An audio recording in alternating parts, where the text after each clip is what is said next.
శ్రీ గురుభ్యో నమ. కోటి రామనామ వైద్య దీక్ష సత్సంగ కార్యక్రమానికి అందరికీ శుభస్వాగతం. ముందుగా శ్రీరామనామ మంత్రం, అనంతరం రామాయణ పారాయణ ప్రవచన మహిమా శ్లోకం, తదనంతరం శ్లోకి రామాయణం, తదుపరి రామ పరివారం.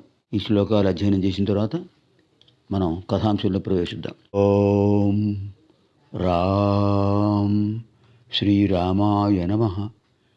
ఓం రామ్ శ్రీరామాయ నమః.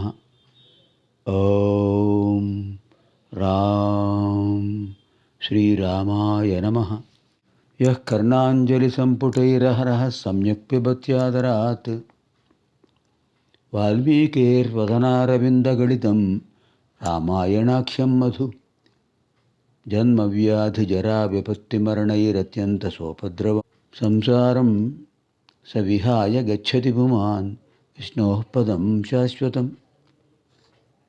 ఆదౌ రామతపోవనానుగమనం హత్వా మృగం కాంచనం వైదేహీహరణం జటాయుమరణం సుగ్రీవ సంభాషణం వాలీనిగ్రహణం సముద్రతరణం లంకాపురీ దాహనం పశ్చాత్ రావణకుంభకర్ణహరణం ఏతద్ధి రామాయణం. తదనంతరం పుష్పగోమానస్థిత శ్రీ సీతారామలక్ష్మణ పరివార సమేత వర్ణనా శ్లోకం.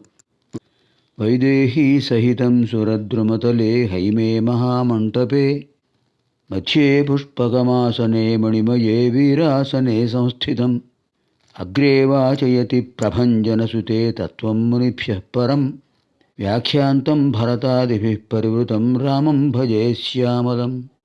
శ్రీమద్ వాల్మీకి రామాయణం 29వ సర్గ. ఇందులో 34 శ్లోకాలు ఉన్నాయి. శరత్కాలం ప్రారంభమైన తర్వాత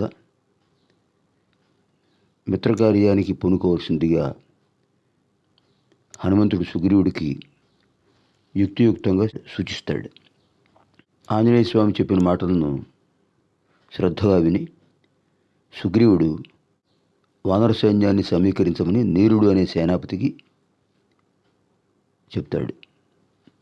ఈ సన్నివేశాలు 29వ సర్గలో ఉన్నాయి. సమీక్షవ్యమలం వ్యోమ గత విద్యుద్వలాహకం సారసారవ సంఘుష్టం రమ్య జ్యోత్స్నానులేపనం. మెరుపులు మేఘాలు లేకుండా నిర్మలంగా ఉన్నది ఆకాశం. సారస పక్షులు అంటే బెగ్గురు పక్షులు అంటాం తెలుగులో, కలరవాలతో నిండి ఉన్నాయి. బెగ్గురు పక్షుల ధ్వనులతో వెన్నెల పిండారబోసినట్టుగా అంతటా వ్యాపించి ఉన్నది మనోహరంగా.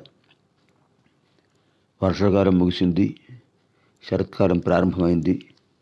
ఇది సీతామాతను అన్వేషించడానికి తగినటువంటి సమయం అని గుర్తించాడు ఆంజనేయ స్వామి. వెంటనే సుగ్రీవుడి దగ్గరికి వెళ్ళాడు.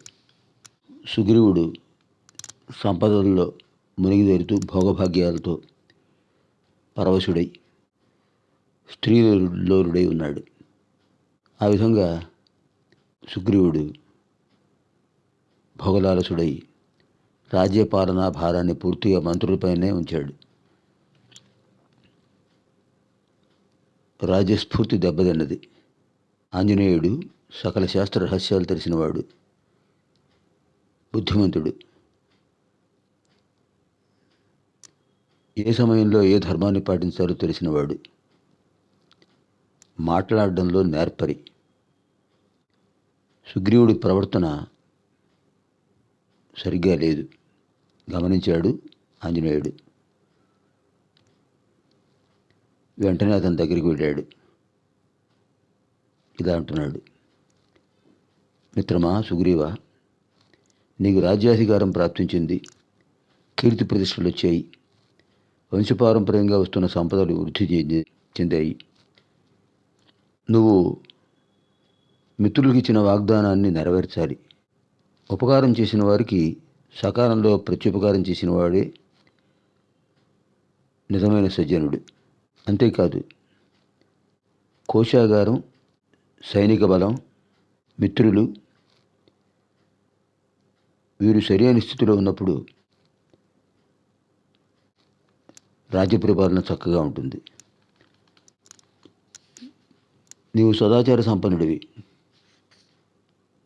మిత్రకార్యాన్ని సఫలం చేయాలి. ఇప్పుడు శ్రీరామచంద్రుడికి నువ్వు మాట ఇచ్చావు కదా,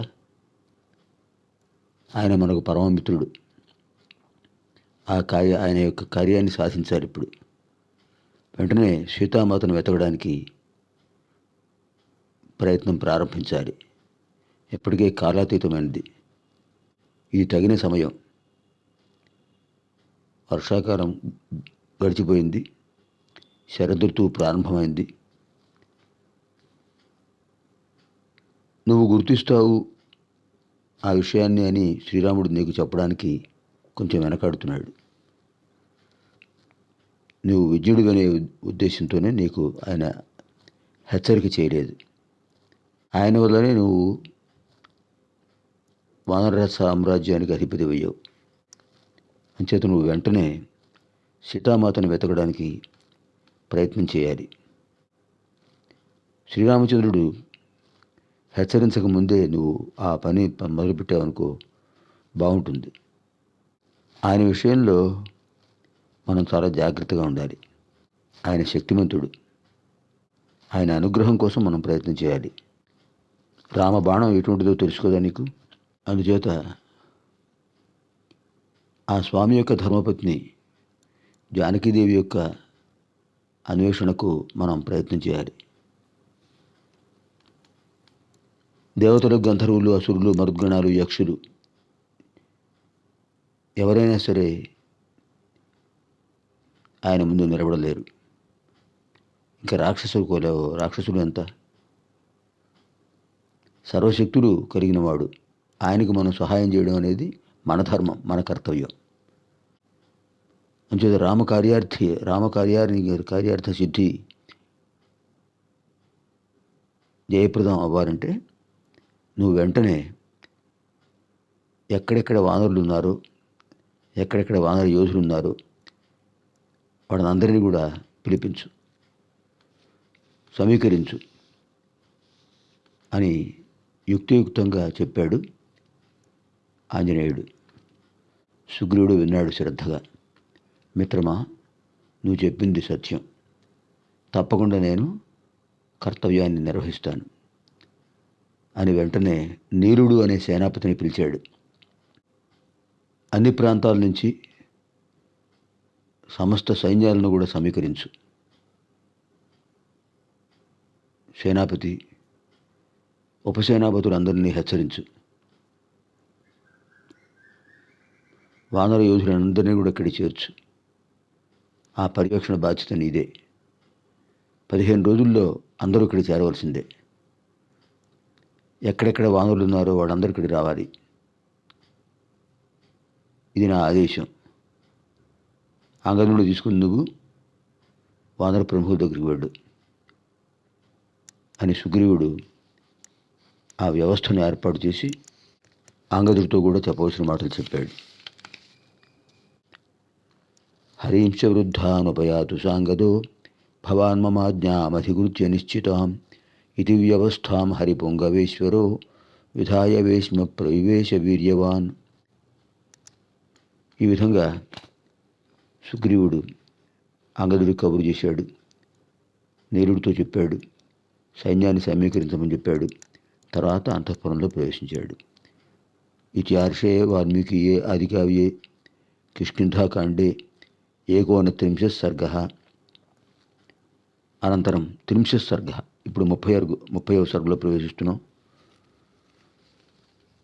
ఇందులో సన్నివేశాలు శరత్కాల ప్రకృతి శోభనం చూస్తున్నాడు శ్రీరాముడు. జానకీదేవిని గుర్తు చేసుకున్నాడు. లక్ష్మణుడు అన్నగారిని ఓదారుస్తున్నాడు. శరత్కాలం ప్రవేశించింది. ఇంకా సుగ్రీవుడు సీతాన్వేషణకు ప్రయత్నం ప్రారంభించలేదు. వెంటనే సుగ్రీవుడికి కర్తవ్యాన్ని గుర్తు చేయి అని లక్ష్మణుడితో చెప్పాడు శ్రీరాముడు. ఇందులో 85 శ్లోకాలున్నాయి. గుహాం ప్రవిష్టే సుగ్రీవే విముక్తే గగనే ఘనై వర్షరాత్రోషితో రామ కామశోకాభిపీడిత. సేనాపతి అయిన నీరుడికి ఆజ్ఞనిచ్చాడు. అంగదుడితో చెప్పాడు. అంతఃపురంలో ప్రవేశించాడు సుగ్రీవుడు. వర్షాకాల సమయం అంతా కూడా ప్రసరవణగిరిపై గడిపినాడు శ్రీరాముడు. మేఘాలు తొలగిపోవడంతో నిర్మలంగా ఉన్నటువంటి ఆకాశాన్ని చూశాడు.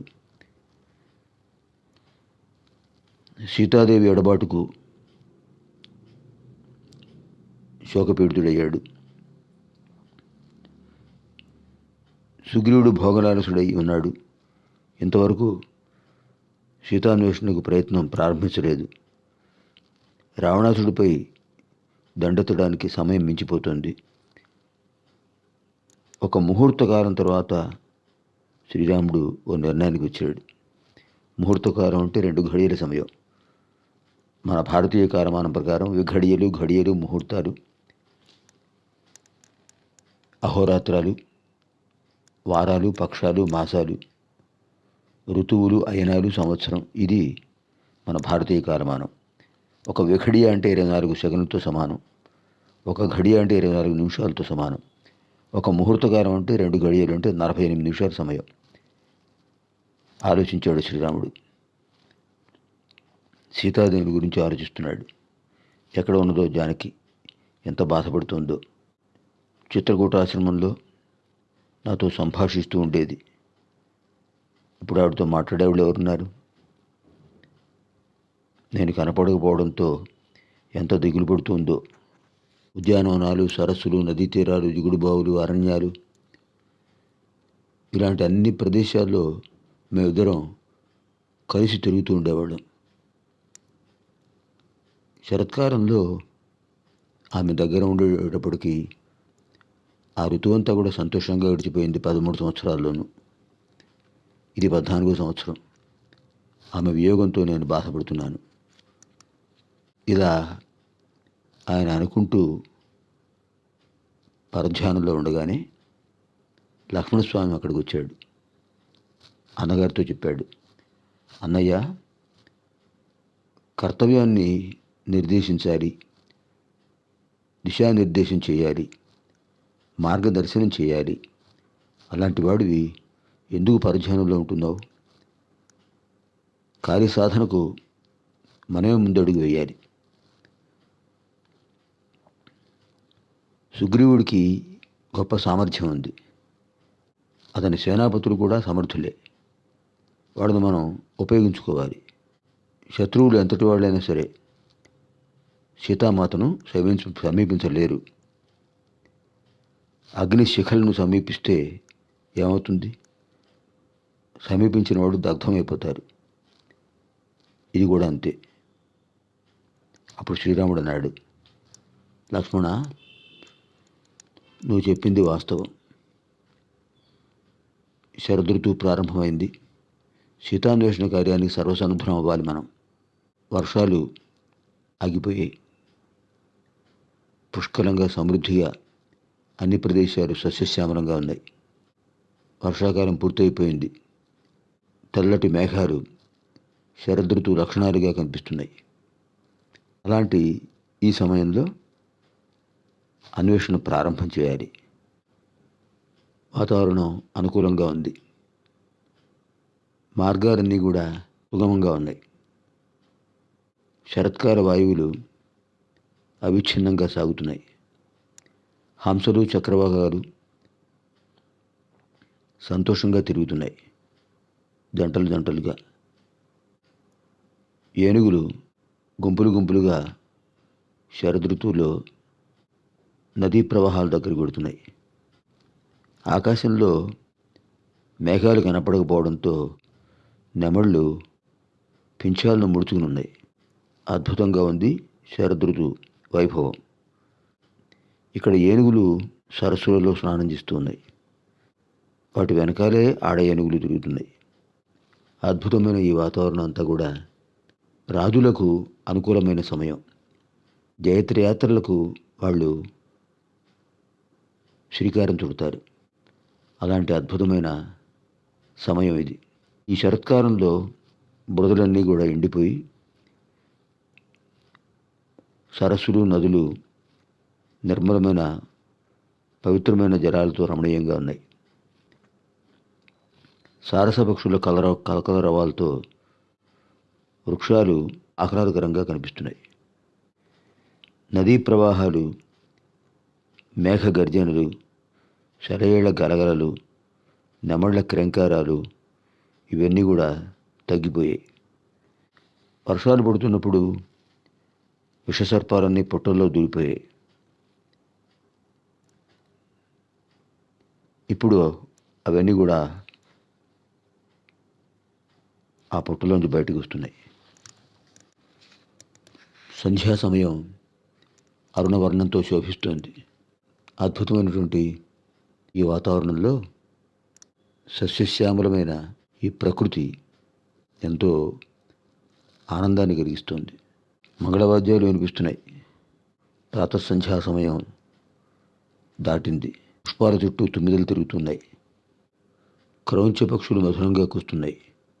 ప్రాతకాలంలో నదీ ప్రాంతాలకు వెళ్ళి పవిత్ర స్నానాలు చేసి సంధ్యావందనానికి కూర్చుంటున్నారు మునీశ్వరులందరూ కూడా. సంధ్యావందనం చేయడానికి సిద్ధంగా ఉన్నారు.